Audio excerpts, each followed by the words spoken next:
దిన వాక్యము 15వ తారీఖు 6వ నెల 2026వ సంవత్సరం.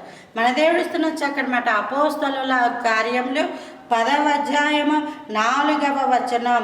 నీ ప్రార్థనలను నీ ధర్మ కార్యములను దేవుని సన్నిధికి జ్ఞాపకార్థముగా చేరిని. మన దేవుడు ఏమంటున్నాడు? తన దేవదూతను పంపి కొన్నేళ్ళకి మాటలు చెప్తా ఉన్నాడు. మరి కొన్నేళ్ళు ప్రార్థించాడు. కొన్నేళ్ళకి యెహోవా దేవుడు మాత్రమే తెలుసు. ఆయన తర్వాత కన్యమరియ గర్భాన కుమారుడిగా జన్మించాడు అన్న విషయము తెలీదు.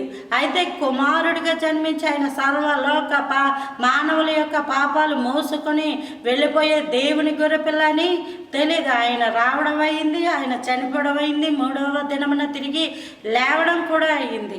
ఆ తర్వాత కాలంలో సువార్త ప్రబలమవుతున్నప్పుడు ఆ ఇటలీ అనే గొప్ప దేశంలో, అందులో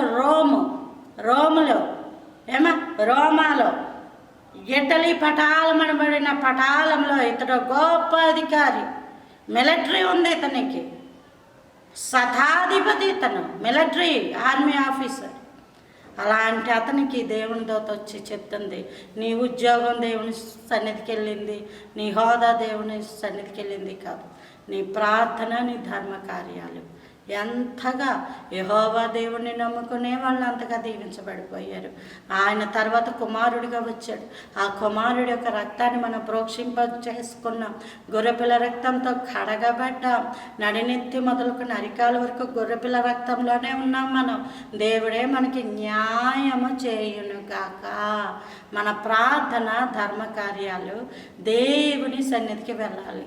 చెప్పకపోతే లోకంలో ఉన్న వాళ్ళకి తెలీదు అని చెప్పేసుకుంటుంటారు. పోనీలే, దేవుని కృప. వాళ్ళకి తెలిసినా ఉపయోగం ఉండదమ్మా, వాళ్ళకి తెలియకపోయినా ఉపయోగం ఉండదు. నోటి మాట అంతే. కానీ దేవుడు ఉన్నాడు.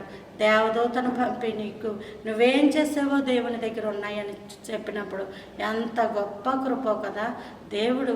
అలాగే నీ ప్రార్థనలు, నీ ధర్మ కార్యాల ద్వారా నీకు రావాల్సిన ఆశీర్వాదం కొరకు కూడా దేవుడే వచ్చి నీతో మాట్లాడను కాక. Praise the Lord. హల్లెలూయా.